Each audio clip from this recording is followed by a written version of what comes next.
नमस्कार, श्रृंखला YouTube channel के इस वीडियो में आप सभी का स्वागत है। 7 अक्टूबर दिन शनिवार को इजराइल में काफ़ी बॉम्बार्डिंग हुई और यह बॉम्बार्डिंग अनप्रेसिडेंटेड था। अनप्रेसिडेंटेड कई मायनों में। इस तरीके का अगर हमला देखा जाए तो इतिहास में बहुत कम देखने को मिलता है, खासकर पश्चिम एशिया के इतिहास में। पश्चिम एशिया का इतिहास, जैसा कि आप सभी जानते होंगे, कि काफ़ी डिस्टर्बेंस बढ़ा रहा है। काफ़ी दशकों से वहाँ पे कंट्रोवर्सीज रही है, कन्फ्लिक्ट्स रही है देशों के बीच में। लेकिन 7 अक्टूबर को हुई इस घटना ने दुनिया को हिला कर रख दिया है। इजराइल, जो कि पश्चिम एशिया का एक यहूदी कंट्री है, ज्यूइश कंट्री है, वह आसपास पूरे के पूरे इस्लामिक कंट्रीज से घिरा हुआ है। 1948 में जबकि इजराइल की स्थापना हुई, इजराइल का जन्म हुआ, उसके बाद से ही लगातार यह देखने को मिलता है कि इजराइल और बाकी जो अरब के देश हैं उनके बीच में काफ़ी ज़्यादा विवाद रहा है और इस विवाद के कारण काफ़ी संघर्ष का दौर देखने को मिला है। ताज़ा दौर में अगर इस घटना को देखें तो गाजा स्ट्रिप, जो कि इस पिक्चर में आप देख पा रहे होंगे कि जो इजराइल का जो वेस्टर्न पार्ट है, वह मेडिटेरेनियन सी से जो लगा हुआ भाग है, वह एक पतला सा एक जो स्ट्रिप है, उसको गाजा स्ट्रिप कहते हैं, से वहाँ पर इजराइल में काफ़ी ज़्यादा बॉम्बार्डिंग हुई, काफ़ी ज़्यादा मिसाइल दागे गए और केवल मिसाइल ही नहीं बल्कि वह एक चौतरफा हमला था। गाजा में हमास नामक आतंकवादी संगठन का अभी शासन चल रहा है और वह शासन 2007 के बाद से वह वहाँ पर लगातार बनाए हुए हैं। हमास एक दुनिया में अंतर्राष्ट्रीय आतंकवादी संगठन के रूप में जाना जाता है। यूनाइटेड नेशंस के साथ साथ यूनाइटेड स्टेट्स ने भी उसको आतंकवादी श्रेणी में रखा है और इसी कारण से उस रीजन को कोई भी रिकॉग्नाइज नहीं किया है, किसी ने भी अंतर्राष्ट्रीय मान्यता नहीं दी है।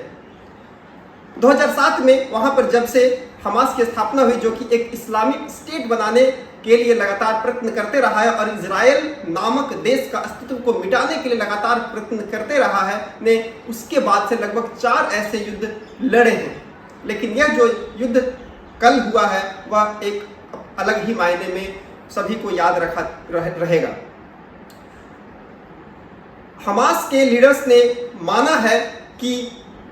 लगभग 20 से 25 मिनट के अंदर 5000 से ज़्यादा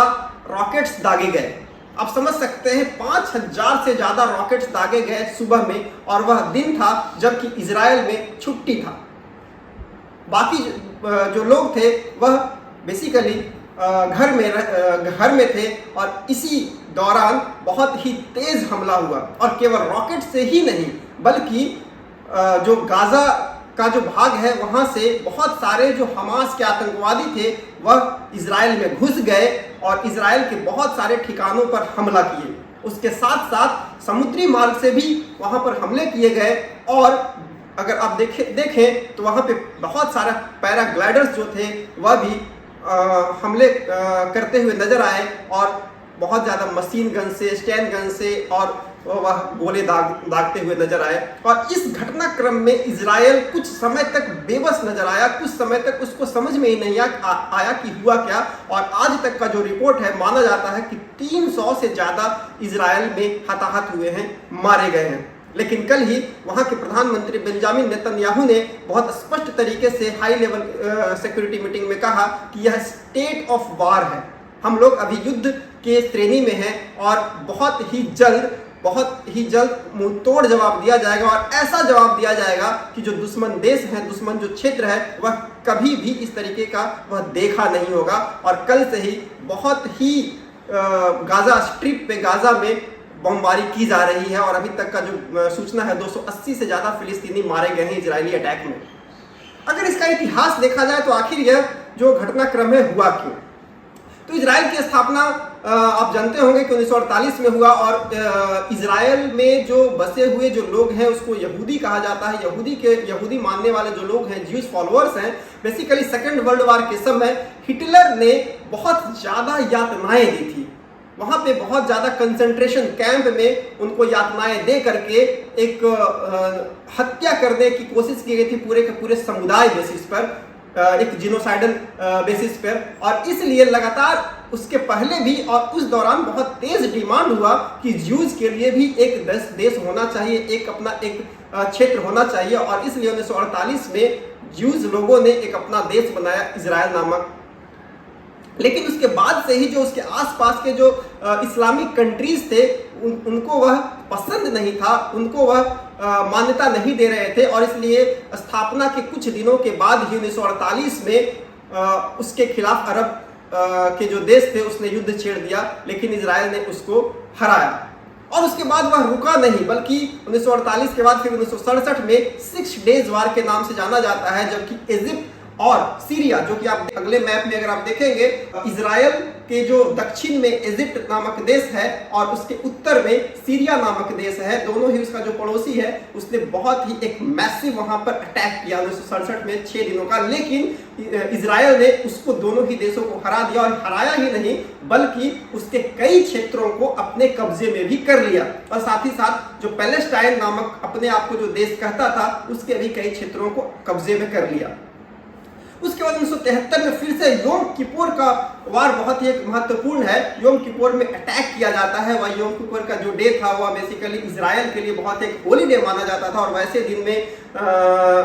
अरब के जो देश थे उसने अटैक किया, लेकिन वह भी युद्ध में माना जाता है कि इजराइल की विजय हुई। और उसके बाद से बहुत सारे ऐसे भी मौके आए जबकि अरब और इजराइल के बीच में कैसे दोस्ती बढ़े, कैसे एक 2 नेशंस का जो एक कॉन्सेप्ट है कि दोनों ही देश का अस्तित्व बना रहे, उसके लिए बहुत सारे देशों ने कोशिश की, और उसमें यूएस बहुत ही आगे था। यूनाइटेड स्टेट्स ने बहुत सारे बार कोशिश किया, और पैलेस्टाइन की तरफ से भी यासिर अराफात 1992-93 तक आते आते एक ऐसे नेता थे जो सर्वमान्य नेता थे फिलिस्तीन के, वह भी कोशिश किए। अगर इस मैप में आप देखेंगे जो कि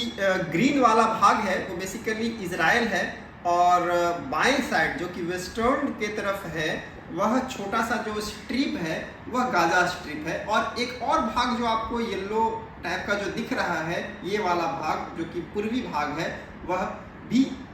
पैलेस्टाइन के ही रीजन में आता है जो वेस्ट बैंक कहलाता है। तो दोनों ही भाग वेस्ट बैंक और जो गाजा है उसको मिला करके फिलिस्तीन माना जाता है। तो गाजा स्ट्रिप पे तो अभी हमास का कब्जा है, हमास वहां पर शासन संभाले हुए है, लेकिन जो वेस्ट बैंक का रीजन है, वेस्ट बैंक ये वाला जो रीजन है वहां पर पीएलए का रीजन है, पैलेस्टाइन लिबरेशन जो एक अलायंस है वहां पर वह शासन संभाल रही है। पहले वैसे आप देखेंगे तो पूरा का पूरा पैलेस्टाइन रीजन पे उस पीएलए का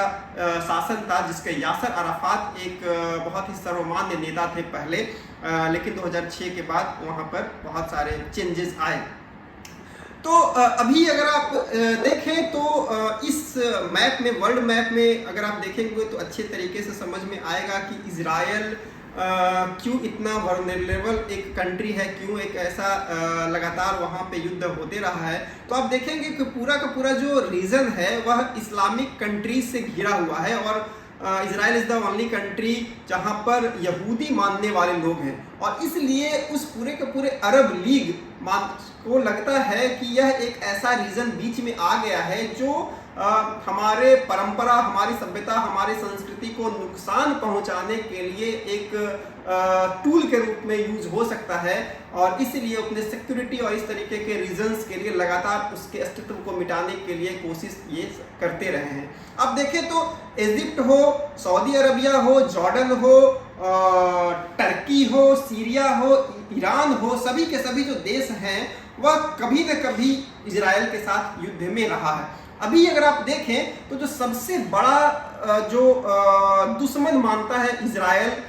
एक देश के रूप में, तो ईरान सबसे बड़ा दुश्मन वह मानता है। और ईरान, आप जानते हैं कि ईरान एक मजबूत कंट्री है, यूएस को भी काफ़ी बार उसने चैलेंज किया है, और अभी इस घटना के बाद भी अगर आप देखेंगे तो लगभग सभी देशों ने कंडेम किया है इस घटना को, लेकिन Iran is the only country जहां पर ईरान के नेता ने इस घटना को कंडेम नहीं किया, बल्कि उसने फाइटर्स को अप्रिसिएट किया है और कहा है कि यह जो हमला है वह सही है। तो इसलिए अभी कुछ दिन पहले ही नेतन्याहू ने, जो वहाँ के प्रधानमंत्री हैं इजराइल के, उसने भी माना था कि ईरान ही जो है इजराइल का 96% से ज़्यादा जो समस्या आ रहा है वो बेसिकली ईरान से आ रहा है। तो अभी का घटना जो हुआ है वह गाजा और इजराइल के बीच तक ही रहेगा, यह भी संभावना ऐसा नहीं कहा जा सकता, क्योंकि लग रहा है कि बहुत सारे देश जो कि फंडिंग करते हैं इसको, हमास को या फिर गाजा को, वह भी कहीं ना कहीं इसके जद में आ सकता है। और खास करके बहुत सारे ऐसे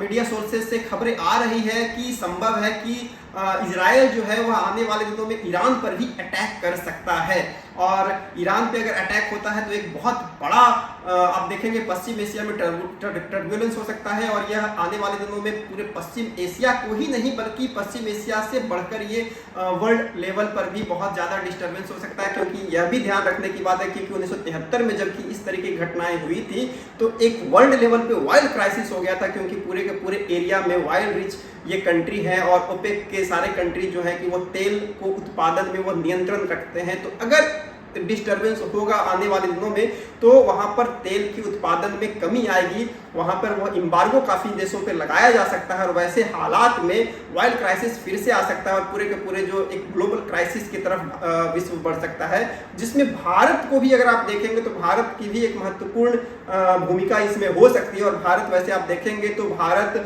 इस अटैक को यूनिलैटरली इसको अपोज किया है, उसको कंडेम किया है। भारत के प्रधानमंत्री नरेंद्र मोदी ने बहुत घटना के कुछ देर बाद ही इस पूरे आतंकवादी घटना को कंडेम किया है और इजराइल के साथ सॉलिडरिटी की बात कही है। यह भी एक बहुत महत्वपूर्ण बात है, क्योंकि अगर आप इतिहास में देखेंगे तो भारत फिलिस्तीन और इजराइल दोनों को ही साथ साथ लेकर चलने के लिए लगातार बात करते रहा। और इनफैक्ट आप देखेंगे शुरुआती चरणों में नेहरू के फॉरेन पॉलिसी में तो कहीं ना कहीं वो फिलिस्तीन की तरफ ज्यादा उनका झुकाव था, और इसलिए 1948 से लेकर 1992 तक भारत की कूटनीतिक संबंध इजराइल के साथ स्थापित नहीं हुआ था। 1992 के बाद से भारत के साथ इजराइल का डिप्लोमेटिक रिलेशन शुरू हुआ। तो फिलिस्तीन के साथ हमारा एक रिलेशन था, लेकिन अगर आप अभी के रिजिम में देखेंगे तो निश्चित रूप से इजराइल जो है वह ऑल वेदर फ्रेंड भारत का कहा जाता है। और अभी के जो नरेंद्र मोदी सरकार है वो पूरी तरीके से नेतन्याहू को सपोर्ट करते हैं और इजराइल को as a country Bharat support कर रहा है। ये एक बहुत ही